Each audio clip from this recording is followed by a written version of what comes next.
이 새벽에 우리에게 주시는 하나님의 말씀은 신약성경 마태복음 6장 16절에서 24절까지의 말씀입니다.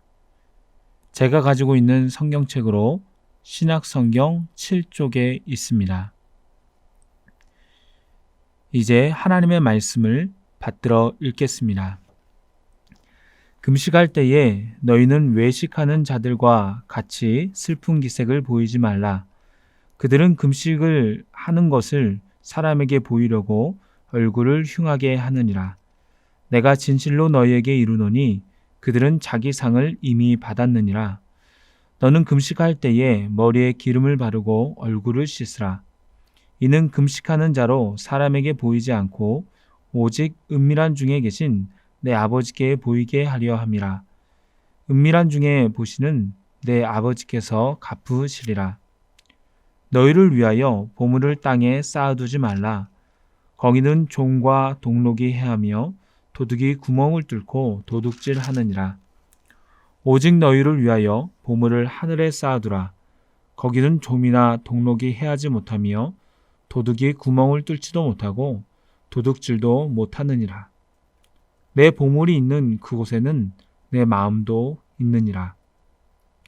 눈은 몸의 등불이니 그러므로 내 눈이 성하면 온몸이 밝을 것이요 눈이 나쁘면 온몸이 어두울 것이니 그러므로 내게 있는 빛이 어두우면 그 어둠이 얼마나 더하겠느냐.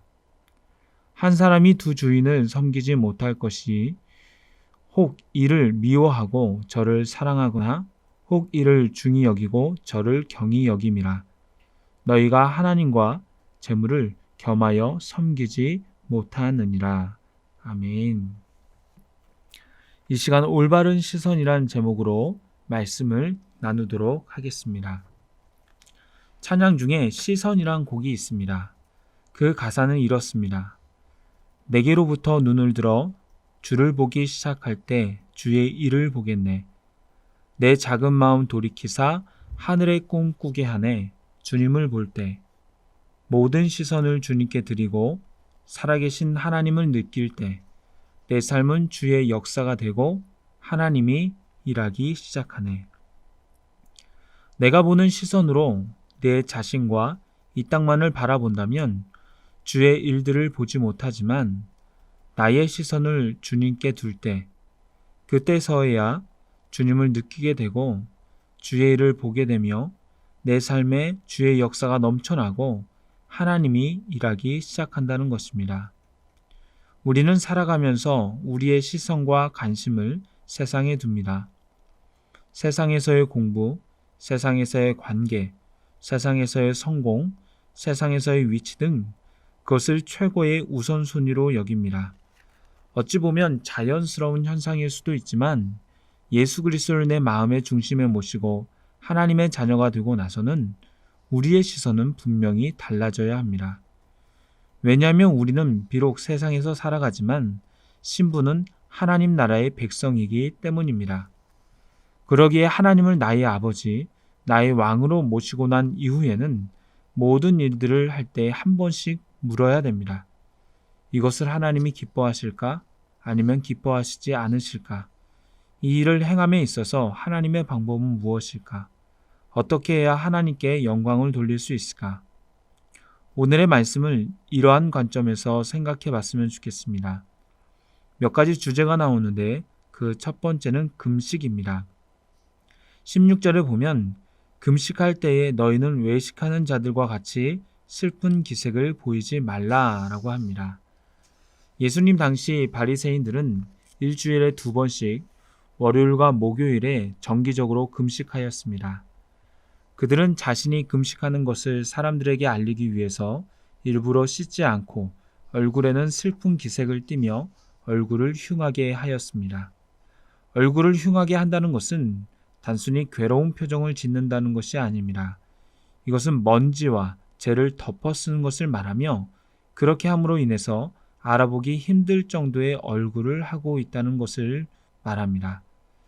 저들은 왜 그렇게 냄새나게 씻지 않으며 먼지와 재를 덮어 쓰면서 금식을 할까요? 그 이유는 바로 다음에 나와 있습니다. 그들은 금식하는 것을 사람에게 보이려고 얼굴을 흉하게 하느니라. 성경에서 금식이란 하나님 앞에서 죄를 회개할 때 혹은 어떠한 문제가 있을 때 내 생각, 내 고집, 내 주장을 다 내려놓고 주님의 뜻을 알고자 할 때 간절히 기도하면서 나의 몸의 기름과 기도를 드리면서 나아가는 것입니다. 금식의 기도의 주체는 하나님이며 하나님께로 더욱더 가까이 나아가고 하나님께 순복하고자 하는 것이 금식 기도입니다. 하지만 당시의 사람들은 금식하면서도 저들의 시선을 하나님께 두지 않았습니다. 사람들이 나를 어떻게 생각할까? 금식하면 나를 대단하게 보겠지. 그래야지 나를 경건한 사람으로 보고 나를 거룩한 사람으로 보겠지. 그렇게 생각하면서 사람에게 보이려고 금식했습니다. 그에 대해 예수님은 뭐라고 말씀하십니까? 내가 진실로 너에게 이르노니 그들은 자기 상을 이미 받았느니라. 시간을 들여 금식하며 기도하고 죄를 뒤집었으며 많은 고생을 했더라도 하늘에는 아무 상급이 없다는 겁니다. 이 땅에서 이미 다 받았다는 겁니다. 이것은 하나님께서 받으시지 않았다는 것을 의미합니다. 얼마나 무서운 말씀입니까? 하나님을 향하여 기도하며 금식한다고 생각했는데 하나님은 받지 않으셨다는 겁니다. 우리도 신앙생활할 때 특히 조심해야 하는 것은 이러한 외식입니다. 아무리 하나님을 찬양하고 기도하고 봉사한다고 하더라도 나의 시선이 하나님을 향하지 않고 사람을 의식하며 칭찬을 바라고 나의 거룩을 나타내기 위해서라면 그것은 하나님이 받지 않으신다는 겁니다. 아마도 하나님은 이렇게 물으실 것 같습니다. 너의 금식은, 너의 봉사는 누구를 위해서 했느냐? 너의 체면과 칭찬을 위해서 했느냐? 아니면 나를 사랑해서 했느냐? 두 번째로 너희를 위하여 보물을 땅에 쌓아두지 말라고 말씀합니다. 이것은 저축하지 말라는 얘기가 아닙니다. 신학대학원을 다닐 때 결혼은 했지만 부모님 집에서 같이 거주했습니다. 졸업할 때가 되어서 전임 사역을 시작하기 전에 집은 어떻게 하냐고 걱정하시던 아버지께 저는 당당하게 말씀드렸습니다. 전임 사역부터는 교회에서 집을 주니까 사택을 주니까 걱정하시지 마시고 하나님께서 다 책임지시니까 하나님께 맡기면 된다고. 그러면서 전임 사역지를 알아보는데 그제서야 제가 얼마나 무지한지 알게 되었습니다. 거주할 집이 있는 사택을 마련해 주는 곳도 있었지만 없는 곳도 있었습니다. 아니 오히려 집이 없는 곳도 많았고 대부분 사택 보조금을 줌으로써 제가 가지고 있는 돈과 합쳐야 되는 경우도 있었습니다. 결국 당시에 모아놓은 돈이 하나도 없어서 겨우겨우 사택 주는 교회로 전임 사역을 시작했지만 그 과정은 쉽지 않았습니다. 당시 깨달은 것은 아무리 사역자라도 하나님을 믿고 신뢰하는 것은 좋지만 그러나 아무런 대책이 없으면 안 된다는 것이었습니다. 19절에 보물을 땅에 쌓아두지 말라는 것은 저축하고 미래를 대비하지 말라는 것이 아닙니다. 이 말씀은 꼭 20절과 같이 봐야 됩니다. 너희를 위하여 보물을 땅에 쌓아두지 말라. 거기는 종과 동록이 해하며 도둑이 구멍을 뚫고 도둑질하느니라. 오직 너희를 위하여 보물을 하늘에 쌓아두라. 보물을 땅에 전혀 쌓아두지 말라는 것이 아니라 땅에도 쌓을 수 있고 모을 수 있지만 오로지 땅에만 쌓아두지 말라는 것입니다. 우리의 시선을 하늘에 두고 하늘의 보물을 쌓아두는 것을 우선순위로 하라는 것이죠. 그럼 여기에서 말하는 하늘은 어디입니까? 하나님의 시선이 머무는 곳, 하나님의 마음이 머무는 곳이 바로 하늘입니다. 교회를 섬기는 것, 선교하는 것, 봉사하는 것 모두 하나님의 시선이 있는 곳입니다. 그 중에서도 우리가 간과하기 쉽지만 성경에서 끊임없이 말하는 하늘 한 가지를 설명하고자 합니다. 누가복음 12장 33절에는 너희 소유를 팔아 구제하여 낡아지지 아니하는 배낭을 만들라. 곧 하늘에 둔 바 다함이 없는 보물이니 여기에서 하늘은 구제하는 것입니다. 물질로 인해 어렵고 힘든 사람을 돕는 것이 하늘의 보물을 쌓는 것이라고 합니다. 또한 잠언 19장 17절에 보면 가난한 자를 불쌍히 여기는 것은 여호와께 꾸어드리는 것이니 라고 나와 있습니다. 하나님의 마음이, 하나님의 시선이 가난한 자에게 있기에 그들을 불쌍히 여기며 돕는다면 하나님이 빚진 것 같이 느끼시며 갚아 주신다는 것입니다. 하나님의 시선이 머무는 사람, 누군가 도와주지 않으면 살아갈 수 없는 그 사람에게 사랑을 베풀며 구제하는 것이 바로 하늘의 보물을 쌓는 것입니다. 마지막으로 우리의 마음의 눈을 바르게 가져야 합니다. 22절과 23절에는 이렇게 말합니다. 눈은 몸의 등불이니 그러므로 내 눈이 성하면 온몸이 밝을 것이요 눈이 나쁘면 온몸이 어두울 것이니 그러므로 내게 있는 빛이 어두우면 그 어둠이 얼마나 더하겠느냐.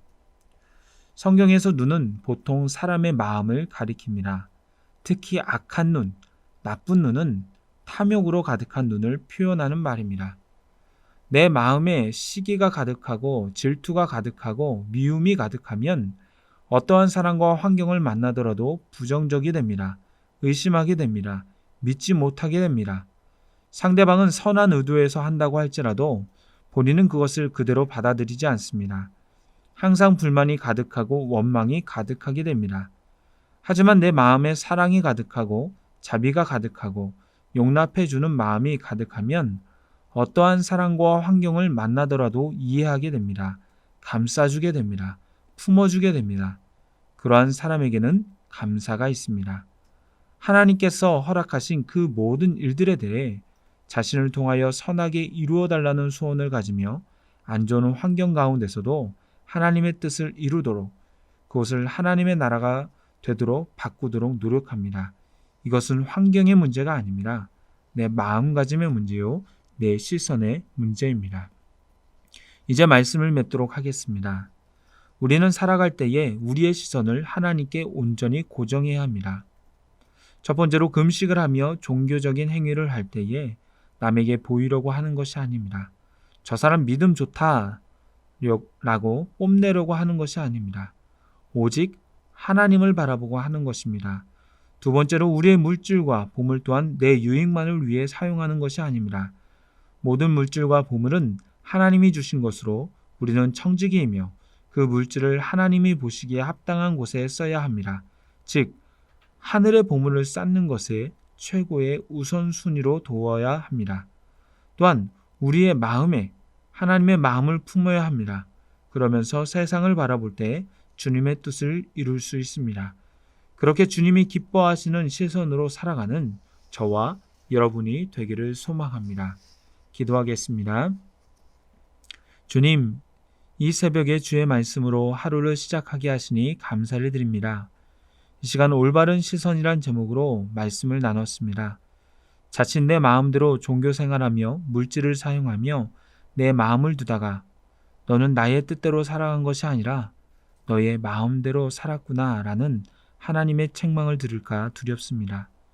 하나님이 주신 모든 상과 시간을 예수님이라면 어떠한 마음을 가지고 행동하실까라는 질문을 가지고 살게 하시고 오직 주의 뜻대로 살아감으로 하늘의 보물을 쌓아가는 저희들이 되게 하여 주시옵소서. 그래서 이 땅에서보다 하늘의 부자를 소망하는 우리 영혼교회 모든 성도들이 되게 하여 주시옵소서. 예수님의 이름으로 기도드리옵나이다. 아멘.